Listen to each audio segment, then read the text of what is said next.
चंदनपुर के राजा अक्सर अपने महल के बाहर दरबार लगाया करते थे, जहां वे अपनी प्रजा की बातों को गंभीरता से सुनते और उनकी समस्याओं को सुलझाने का प्रयास किया करते थे। एक दिन उस राज्य में एक व्यक्ति अपने हाथों में एक हीरा और एक कांच का टुकड़ा लेकर पहुंचा। देखने में कांच का वह टुकड़ा हीरे के समान ही प्रतीत हो रहा था। यह कहना गलत नहीं होगा कि कोई भी व्यक्ति दोनों को देखकर धोखा खा जाए और दोनों में अंतर ही न कर पाए। वह व्यक्ति राज दरबार में पहुंचा और उसने भरी सभा में राजा को चुनौती देते हुए कहा कि राजन, मेरे एक हाथ में एक बहुमूल्य हीरा है और एक में कांच का टुकड़ा। मैं इन दोनों को इस मेज पर रख रहा हूँ।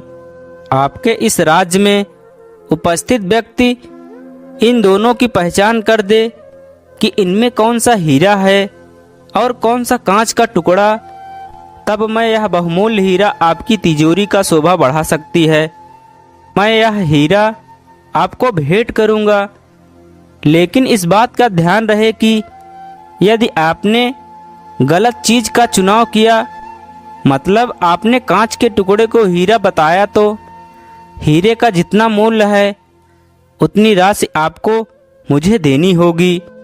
मैं कई राज्यों में जाकर यह खेल खेल चुका हूँ और आज तक मैं कभी हारा नहीं। राजा ने उस व्यक्ति की बात मान ली और अपने सभी मंत्रियों से कहा कि वे असली हीरे को पहचाने। सभी मंत्री एक एक करके उस मेज के पास पहुंचे जहां हीरा और कांच का टुकड़ा रखा हुआ था। दिखने में दोनों में कोई भी अंतर नहीं था। कोई भी मंत्री असली हीरे की पहचान नहीं कर पाया और उन सबके मन में यही डर था कि यदि वे कांच के टुकड़ों को असली हीरा बता दे, तब राजा को उस हीरे के मूल्य की राशि भुगतान करनी होगी। किसी को समझ नहीं आ रहा था क्या किया जाए। एक तरह से राजा की हार हो रही थी, राजा भी समझ नहीं पा रहा था। तभी राज दरबार में उपस्थित प्रजा समूह से एक आवाज आई, राजन, कृपया मुझे भी प्रयास करने दे। आवाज एक बूढ़े अंधे व्यक्ति की थी जो बचपन से नेत्रहीन था। सबको लगा कि इतने बुद्धिमान मंत्रियों से कुछ नहीं हुआ तो एक बूढ़ा व्यक्ति क्या कर लेगा। लेकिन राजा के पास और कोई रास्ता भी नहीं था। बूढ़े व्यक्ति को सहसम्मान उस मेज के पास ले जाया गया। उसने दोनों ही वस्तुओं को छुआ और एक झटके में बता दिया कि कौन सा असली हीरा है और कौन बस कांच का टुकड़ा। बूढ़े अंधे व्यक्ति ने असली हीरे की पहचान कर ली। वह व्यक्ति भी चौंक गया जो इस शर्त के साथ हीरा लेकर आया था। अब हीरे को तिजोरी में रखने की तैयारी शुरू होने लगी। बूढ़े बाबा की जय जयकार होने लगी।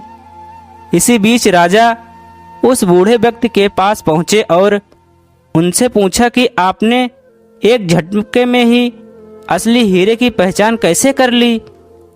बूढ़े बाबा बोले, राजन, मैं बचपन से अंधा हूँ, मुझे किसी की चमक तो पता नहीं। बूढ़े बाबा बोले, राजन, मैं बचपन से अंधा हूँ, मुझे किसी की चमक तो पता नहीं चली, लेकिन जब मैंने दोनों को छुआ तो इतनी धूप में भी हीरा बहुत ठंडा था और कांच का वह टुकड़ा धूप से तप रहा था और बहुत गर्म था। आपके मंत्रियों ने बस दोनों की चमक देखी, लेकिन उन्होंने असली हीरे का गुण नहीं देखा। असली हीरा हर परिस्थिति में ठंडा होता है। राजा को अपना उत्तर मिल चुका था। तो दोस्तों, इस छोटी सी प्रेरणादायक हिंदी कहानी से हमें यह सीख मिलती है कि हर व्यक्ति में दो तरह के गुण पाए जाते हैं, ठीक उस हीरे की तरह और कांच के उस टुकड़े की तरह।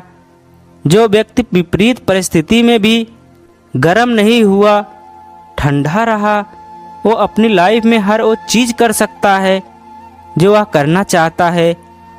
लेकिन जो व्यक्ति कांच के टुकड़े की तरह गर्म रहा तो उसका कोई मोल नहीं। बहुत सारे लोग गुस्सा करते हैं, आग बबूले हो उठते हैं, चिल्लाते हैं। वे वही गुण हैं जो कांच के उस टुकड़े में होते हैं। हीरा तो हर परिस्थिति में चमकता भी है और ठंडा भी रहता है। इसलिए अपने दिमाग को ठंडा रखिए, शांति से काम कीजिए। अपने अंदर के हीरे की पहचान आपको खुद करनी है और आपको हीरा बनना है, ना कि कांच का वह टुकड़ा जो सिर्फ हीरे जैसे दिखता है लेकिन हीरा नहीं। क्योंकि अब आप जानते हैं असली हीरे की पहचान। धन्यवाद।